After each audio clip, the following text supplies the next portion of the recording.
हमारी देवी देवताओं पे त्रिशूल भी है, भाला भी है, तलवार भी है, हमें भी उठाना पड़ेगा। हमें इतना मजबूर ना किया जाए। हिंदू समाज एक बात जानता है कि हम किसी की धर्म की बुराई नहीं करते, लेकिन हमारे धर्म की अगर कोई बुराई करेगा तो उसको पैताल तक हम नहीं छोड़ेंगे। कांग्रेस के लोग हिंदू नहीं हैं, केजरीवाल के लोग हिंदू नहीं हैं, सारे हिंदू हैं, लेकिन पार्टी का चोला पहन पहन के सेकुलरिज्म बन गए हैं और की वजह से कट्टर हिंदू मारे जा रही हैं। कि देश के अंदर ये बर्बरता नहीं चलेगी, आतंकवादी सोच नहीं चलेगी, देहाती सोच नहीं चलेगी, लेकिन ऐसी जिसकी सोच है, जिसकी दानवीय सोच है, उसको इस देश में रहने का कोई अधिकार नहीं। मेरा कहना ये है, हमारे देवी देवताओं को गालियाँ दी जाती है और यदि इनकी इतिहास बताया जाता है तो ये पता कि खंजर उड़ाते हैं हमारे होगा, जय श्री राम कहना होगा, हमारे हिंदू पे पता के अटैक करते हैं, चाकू चलाते हैं। अब वो नहीं चलेगा, यहाँ सरिये से नहीं चलेगा, ये संविधान से चलेगा। हमारी परीक्षा ना लिया जाए, अरे हमारी परीक्षा लेंगे तो हम पता क्या है, हमारी देवी देवताओं पे त्रिशूल भी है, भाला भी है, तलवार भी है, हमें भी उठाना पड़ेगा। हमें इतना मजबूर ना किया जाए, हम ये कहना चाहते हैं। मेरा कहने का मतलब ये है कि देश सरिया से नहीं चलेगा, भारत के संविधान से चलेगा। और नूपुर शर्मा ने जो भी कुछ कहा था उसके अंदर वो स्पष्ट किताब के अंदर लिखा हुआ, पढ़ करके बोला था, वो कोट करने के लिए तैयार है। उसमें कन्हैया लाल की क्या जरूरत, उसकी हत्या करने की क्या जरूरत। तो मेरा कहने का मतलब सीधा मतलब यही है साफ साफ कि देश के अंदर ये बर्बरता नहीं चलेगी, आतंकवादी सोच नहीं चलेगी, देहाती सोच नहीं चलेगी। तो मेरा कहने का मतलब ये है, हम सब मिलकर आगे चलें, लेकिन ऐसी जिसकी सोच है, जिसकी दानवीय सोच है, उसको इस देश में रहने का कोई अधिकार नहीं। और हिंदू एक हो चुका है, होना नहीं पड़ेगा, हिंदू एक हो चुका है। ये बात आप ध्यान से सुन लीजिए। भारत माता की। सवाल है कि आज सड़कों पर हजारों की संख्या में हिंदू इकट्ठा हुआ है। देखिए, वजह यह है कि जब भी हिंदू समाज पे अत्याचार होगा, हिंदू वो है जो भगवान परशुराम जी की संतान, परशुराम जी ने हजारों बार क्षत्रियहीन धरती कर दी थी। और इस समय जो हिंदुओं पे अत्याचार हो रहे हैं, जगह जगह पर उनके ऊपर फतवे जारी हो रहे हैं।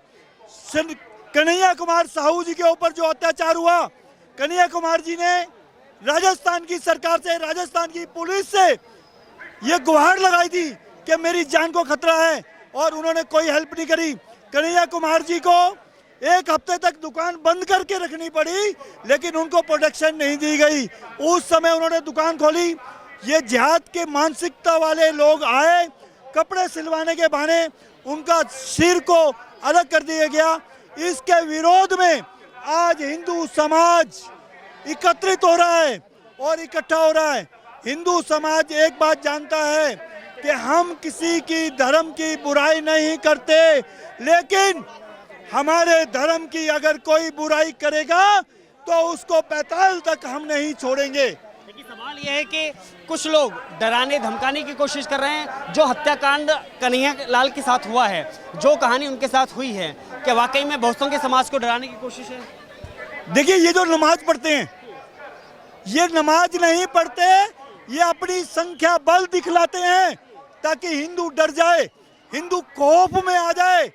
याद रख लेना, हिंदू वो योद्धा है जब सिंह जो होता है वो अकेला खड़ा होता है, लोमड़ियां हजारों होती है, उनको मार के खाने वाला अगर कोई होता है तो वो शेर होता है, और वो हिंदू वीर है। हिंदू वीर के ऊपर किसी ने आंख टेढ़ी करी, हम छत्रपति शिवाजी, महाराणा प्रताप और वीर हकीकत राय की संतान है। हम लोग किसी से डरने वाले नहीं हैं। आप संख्या बल दिखा करके हिंदुओं को कमजोर समझते हो। हमारे हिंदू किसी पर आंख नहीं उठाते, अगर आंख उठा देते हैं तो आंख को निकाल के बाहर रख देते हैं। हिंदू वो है। लक्ष्मण, क्या कहना चाहते हैं? आज हम एकत्रित हुए हैं यहाँ पे, तो एक मैसेज देना चाहते हैं कि आप ये शरिया कानून जो है लागू नहीं, जो होता है यहाँ पे देश में दो कानून नहीं होने चाहिए, कानून के हिसाब से ही चलना चाहिए। हर चीज़ों को देखा जाए तो अब देखिए, वहाँ पे एक व्यक्ति गरीब, क्या हुआ उसके साथ? उसके साथ हत्या कर दी जाती है उसकी, उस व्यक्ति का देखा जाता है, लेकिन उस व्यक्ति का अगर उसके पीछे भी फैमिली है उसकी तो चीज़ें देखी जाती है। कुलदीप सिंह। कहाँ से आना हुआ? मैं सीमापुरी से आया हूँ जी। क्या वजह है आज युवा, बुजुर्ग, महिला, बच्चे सब सड़कों पर हैं? सड़क पे आने की एक बहुत ही मतलब जो मार्मिक हत्या करी है जोधपुर में, मुझे लगता है कि आपका किसी से विरोध हो सकता है लेकिन आपको किसी की हत्या करने का हक नहीं। आपको संविधान ने हक दिया है, विरोध कीजिए, उसके खिलाफ केस कीजिए, एफआईआर होगी, वो जेल जाएगा अगर गलत है तो, लेकिन आपको ये हक किसी ने नहीं दिया कि आप किसी की हत्या करें, ये हक आपको किसी ने नहीं दिया। इसीलिए आज हिंदू सड़क पे है कि आज हिंदू जाग गया है, हिंदू अपने हितों को जानता है और हिंदू अब इन निर्मम हत्याओं का विरोध करता है। मेरा नाम विशाल सिंह है। विशाल जी, एक समाज वह कि जो संविधान पर भरोसा रखता है और बड़ी संख्या में सड़कों पर आता है, शांति से धरना प्रदर्शन करता है और घर चला जाता है।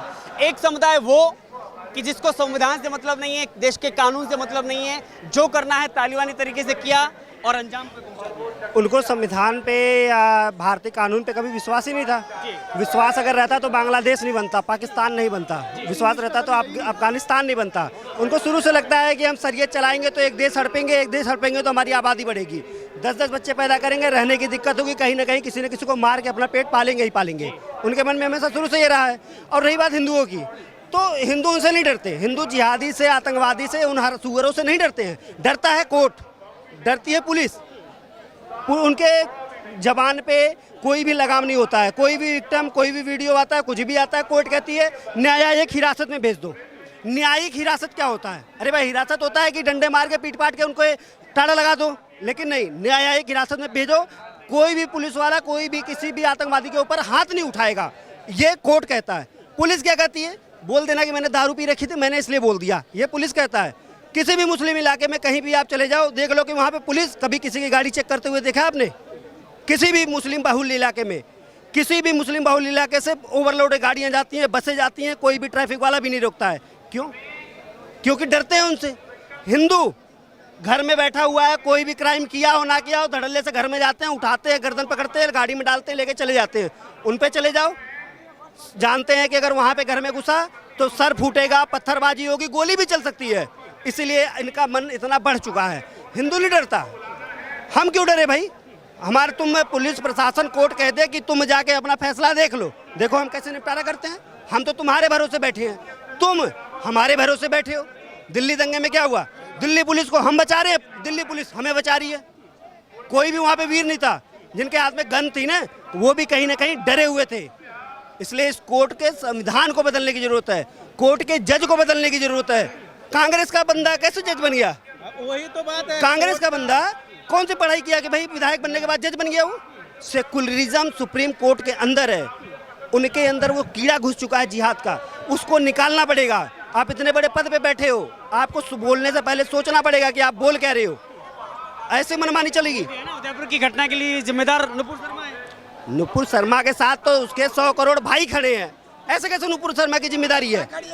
नुपुर शर्मा की कोई गलती नहीं है। सबसे पहले तस्लीम रहमानी को गिरफ्तार करो। क्यों नहीं करते तस्लीम रहमानी को गिरफ्तार? जो बंदा खुलेआम कहता है कि नहीं यहाँ एक पैगंबर ने ये किया है, किताब में लिखा हुआ है, वही मैं बोलता हूँ। तो जब किताब में लिखी हुई चीज़ें वो बोलते हैं, तो किताब में लिखी हुई चीज़ अगर नुपुर शर्मा कह रही है तो वो खराब कैसे हुआ?